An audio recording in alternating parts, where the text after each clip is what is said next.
Hey, everybody. Welcome to Daniel Davis Deep Dive, coming to you live from Washington, D.C. As always, we have a great show for you tonight. There's so much happening in the world right now, especially as relates to foreign policy and military affairs that directly impact our country. And we have probably the best person I can even think of to talk about those today, and that is Colonel Douglas Macgregor, retired U.S. Army decorated combat vet, CEO of Our Country, Our Choice, and friend of the show. Welcome back, Doug. Happy to be here.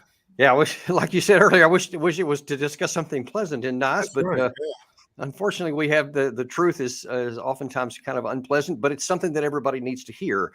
That's why we have you on the show today. But fortunately, though, it's not just a recitation of bad news, but you have some plans and some ideas anyway of hard plans of how we maybe can turn some things around toward the positive, both for Israel, Ukraine, and the United States.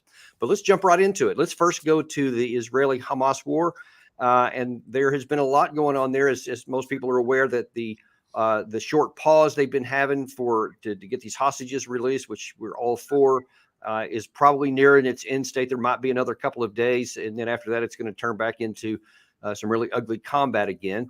And here's kind of what we have in terms of what people are thinking about where this war is going to be going next. Don't you think the last 6 weeks have done a lot to incite and inspire a whole new generation of terrorists? I mean, all the civilian deaths. I mean, don't you worry that in itself is going to raise and inspire a whole new generation of Palestinians who hate Israelis? It depends what we do next. I want to remind you that in Nazi Germany, in the final months of the war, there were many, many civilian casualties, yet Germany was denazified after the war, and we had a new Germany. So, look, if anyone has a magic plan how to eradicate Hamas without any collateral damage, bring it on and we'll adopt it. Barring that, we're going to have to get the job done and then denazify Gaza. You know, he talks there, Doug, like there's really no alternative. All you can do is just kill everybody and we'll not worry about the consequence later. And it'll be like Germany. But there are some major differences between that Germany analogy. Number one, we gave them freedom. We helped them out. They were a completely different culture, as you know better than anybody. And to suggest that because it worked in Germany that you can have the same result here, I think is just nonsense. Well, you'll recall that I think people like Dr. Wolfowitz and others back under the Bush administration in the early part of the century talked about Iraq as a Nazi state. It seems like every time we go anywhere or do anything, somebody somewhere along the line conjures up this image of Nazis, and that's absurd. It just makes no sense at all. On the other hand, what I think would be a better analogy is to point out that the Israelis want to find a particular school of fish in the ocean and then annihilate those fish. And they found out that that's almost impossible to do. And so they've concluded that the only way to get to the school of fish they want to remove is to drain the ocean. And that's what they're trying to do. Draining the ocean, however, is the path to a larger regional war. And that's where we're headed. And we're going to talk in just a second about an article you have in the American Conservative Magazine just out today, which is a brilliant piece. I've recommended reading for everybody. In the opening part, you interview or you give a quote from Professor Omer Bartov, who we actually had on the show last week, and he said something on our show that directly relates to what you just said. The truth is that it's not clear entirely that they can destroy Hamas militarily. I think that ultimately, if they are to remove Hamas from the Gaza Strip as the hegemon, it would not simply be a military operation. It would have to be by some kind of political international agreement. Otherwise, it can become what Lebanon became from Israel, where it ended up staying for 20 years, taking many losses, and then leaving. You know, that's the whole thing about trying to get the fish. You can't get the fish without killing the bad fish, without killing all the fish that's in there. And if you drain the water, then all the fish are get killed. But unless you're going to annihilate the population, you're not going to just get those fish, at least not by trying to just drain the water and kill everybody. And I think that's I don't think that Israel seems to be concerned about that. Well, Professor Bartov is a very brilliant historian. He knows the historical record well. And as a result, he's acutely sensitive to the problem. The issue, though, is as follows. I think the Israelis understand those things, but I think they've decided this is the time in the history of Israel to effectively remove the Arab population from Gaza. It's very straightforward. They don't expect to successfully root out and kill all of the Hamas fighters. If they do, that's fine. I don't think they believe that they're going to be successful in extricating all of the hostages. So I think instead what they've decided to do is to make virtue of necessity and create a situation that allows them to expel the population from Gaza. Because their view is that if it remains in any form, it's a permanent danger to the Israelis and a permanent thorn in the side of the Israeli Defense Force.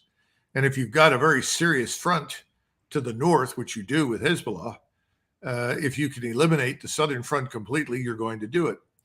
And then there is also this larger issue, and this has been around for many decades, the notion of a greater Israel. The idea that everything between the Jordan River and the Mediterranean should belong to Israel. Now, a lot of people want to point to the Bible or biblical references for that, but the truth is that was a view held by many of the original Zionists, none of whom were particularly religious, let's be frank. Yeah. Many of them were atheists and Marxists and communists. So they could care less about it, but they did want to do something along those lines. And I think that one of the principal reasons that Mr. Netanyahu has decided to do it is this is late in his life. This is, I think, a dream he's had for a long time. He knows he has the support of the Israeli population because they're horrified and shocked by what happened on the 7th of October. Yeah. So he has a degree of support there that he may never have again. And then on top of that, you have the United States.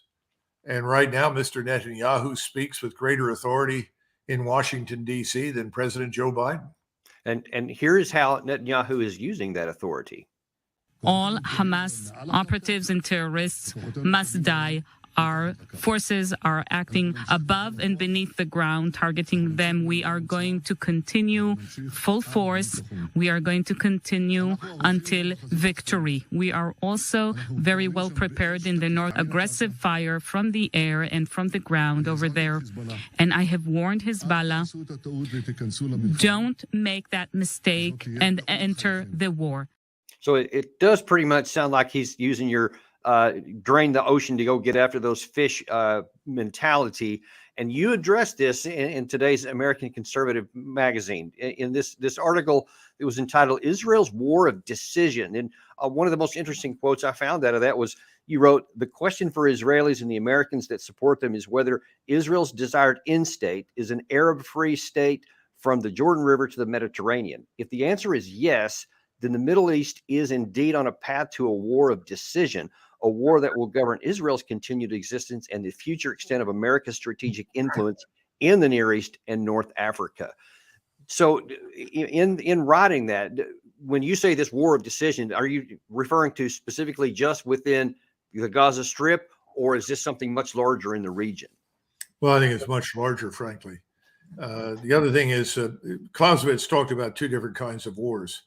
He talked about wars of observation, which we would call low-intensity conflict, frankly, the outcome of which is not terribly important to the main player, in our case, the United States.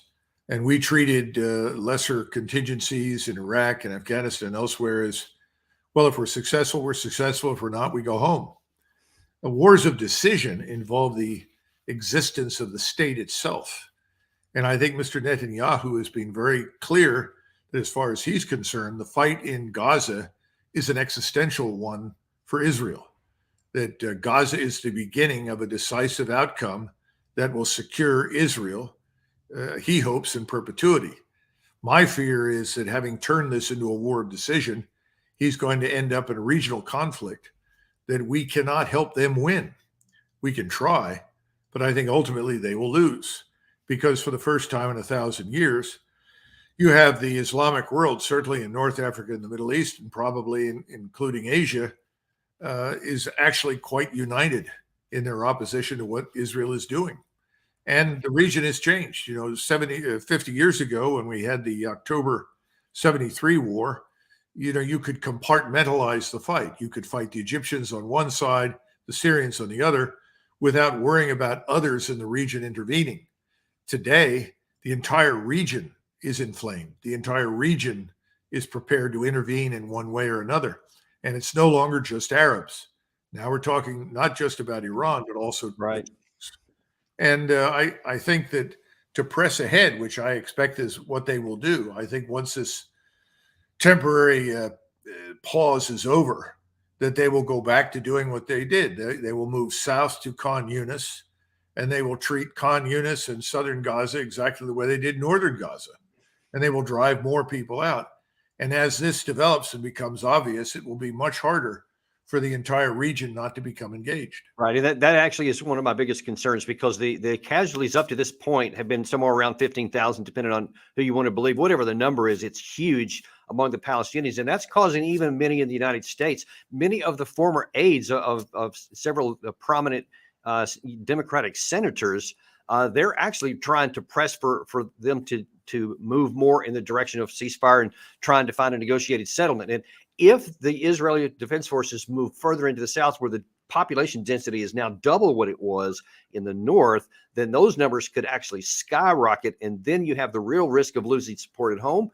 And then perhaps, and I don't know whether it's Hezbollah, whether it's Turkey, or even somebody right now who doesn't even want to come into the fight. It seems like the pressure will be much greater on the Arabs to do something.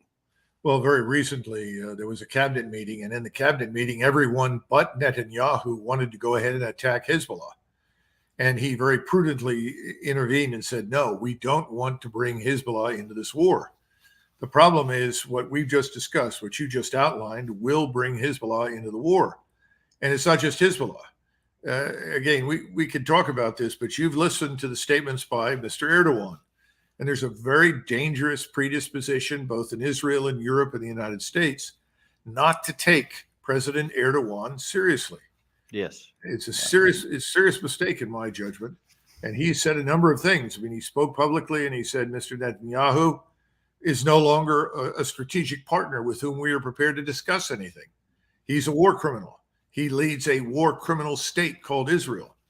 No more negotiations with those people. And then secondly, he went on to say at some point Turkish soldiers would fight in Gaza. But in my judgment, even more important, he said, you've used nuclear weapons to threaten people in the past in the region. Your nuclear weapons will not save you, Mr. Netanyahu, no matter how many you think you have. I think he knows that he can get control of nuclear warheads and weapons from Pakistan.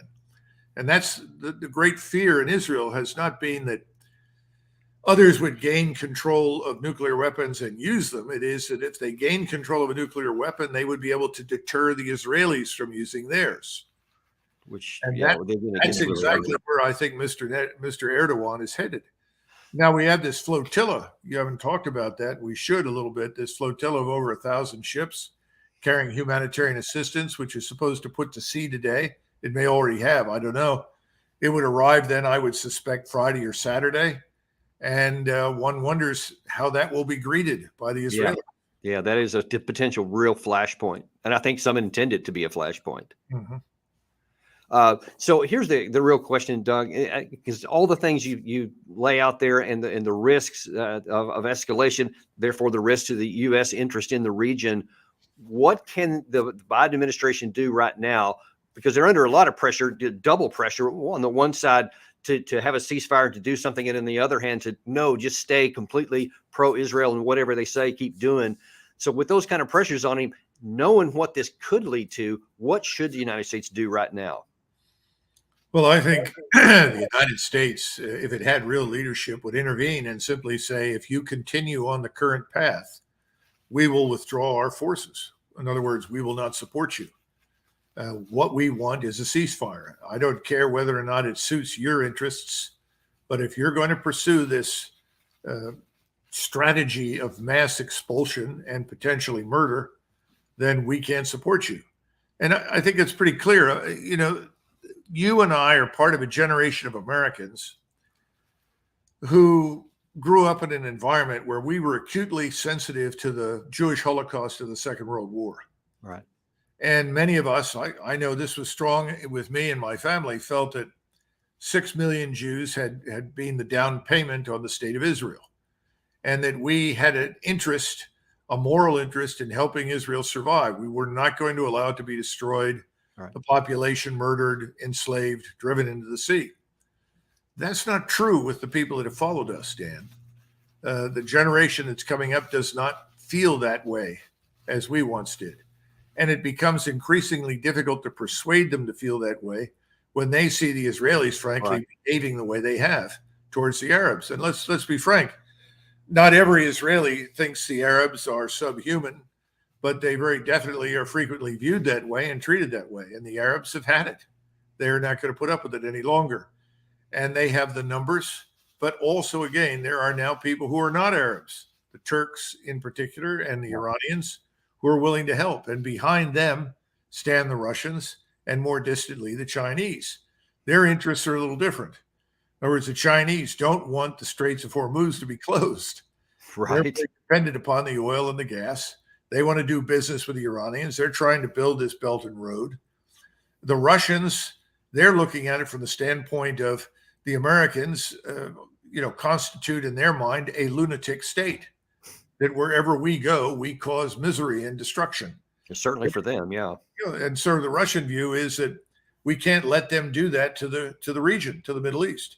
I mean, some of your viewers will remember when Syria was being destroyed in the Civil War, Putin said, what has to happen to satisfy America? Does every single building and every single Syrian have to die? Does everything have to be destroyed to satisfy American strategic interests?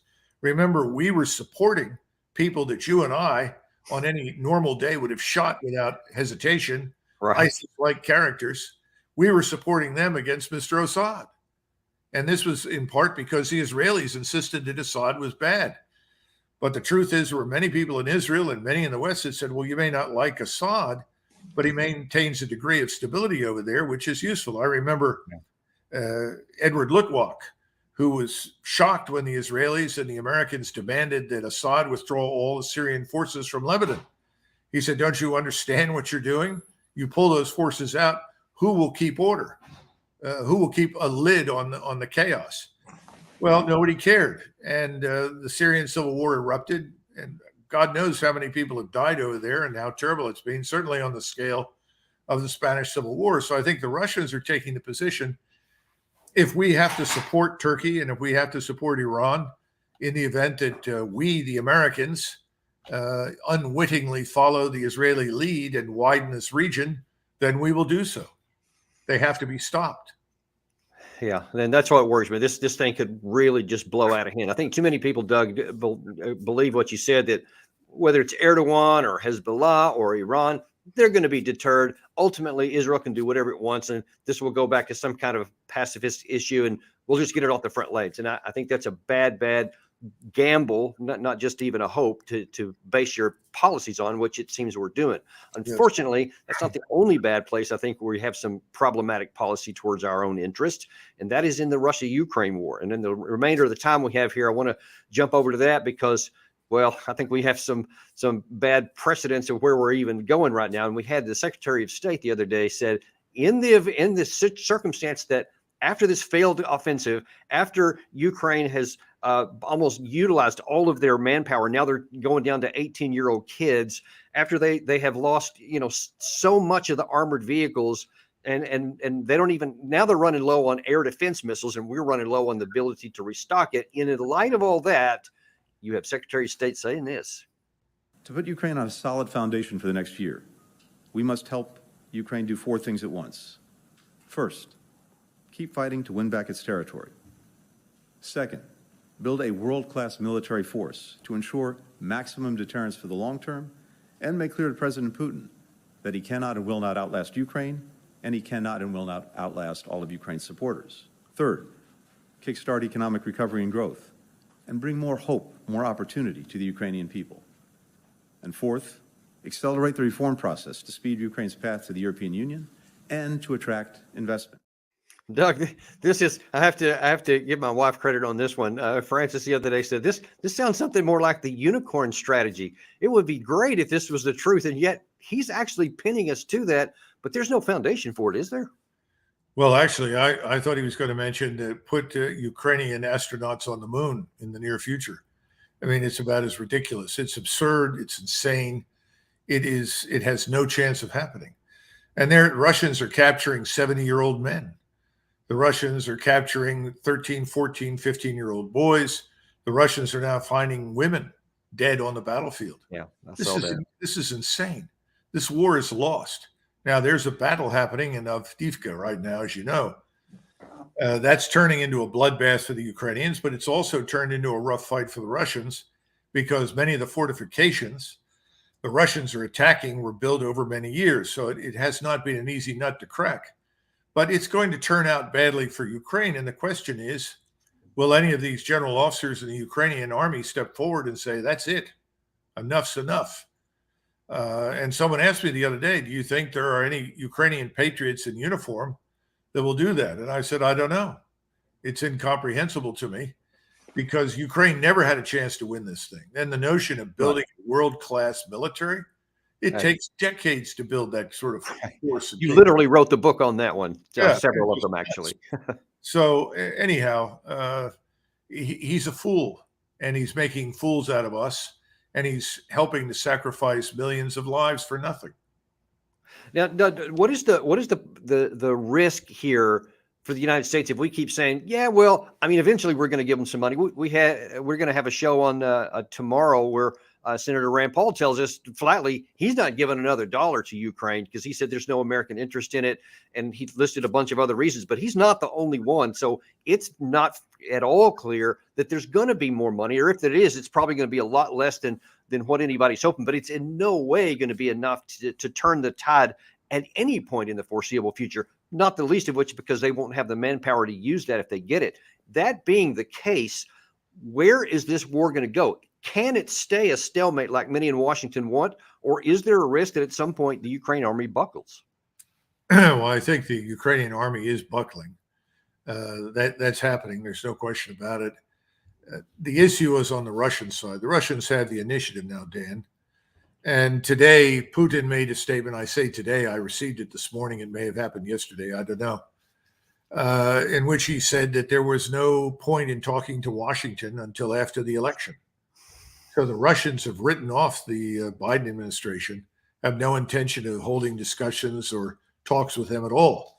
So I think the Russians are looking to Europe, wondering whether or not someone with character and intelligence will emerge in Berlin or Paris or somewhere else to step forward and say, we're going to take ownership of this disaster. We're going to help stop it and chart a path to peace.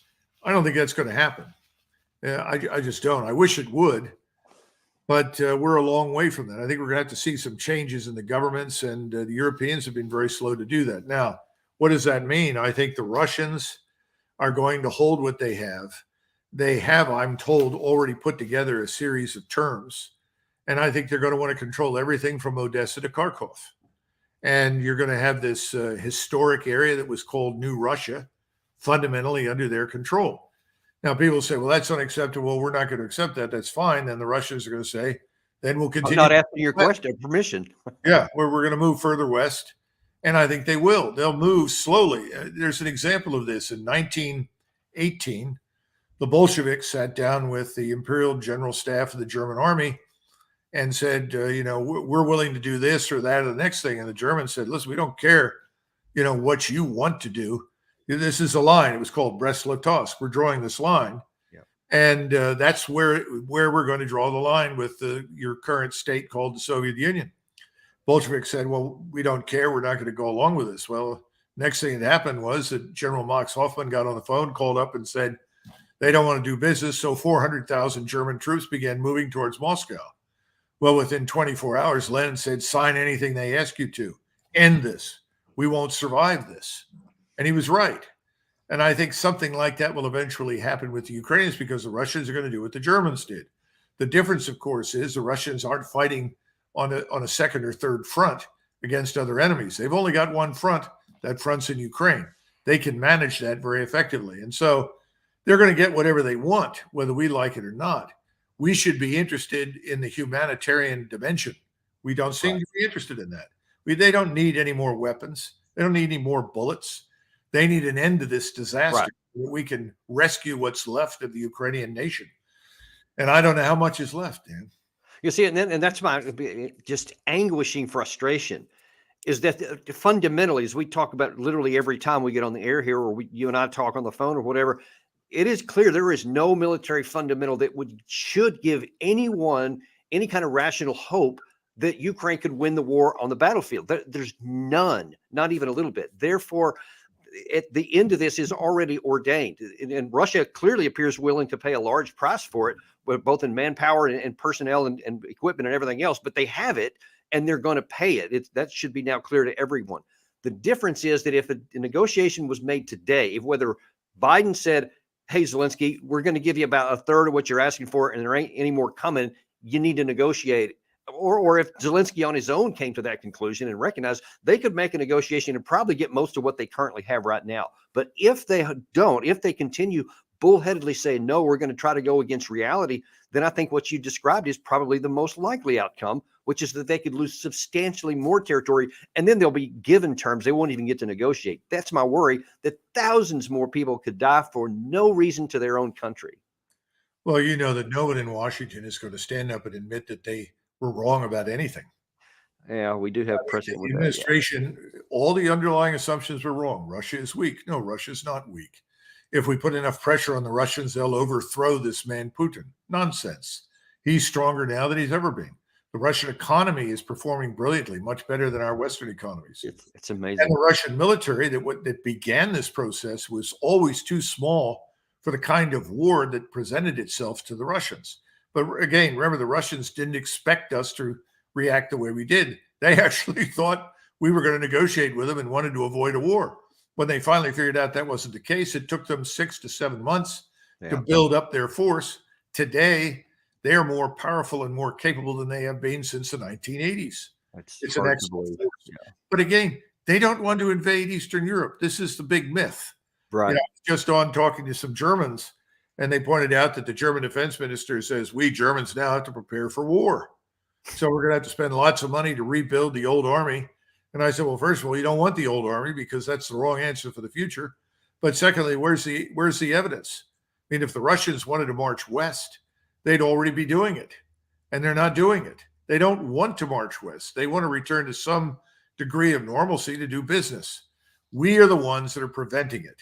And we're telling Zelensky, well, we would like you to take ownership of the disaster.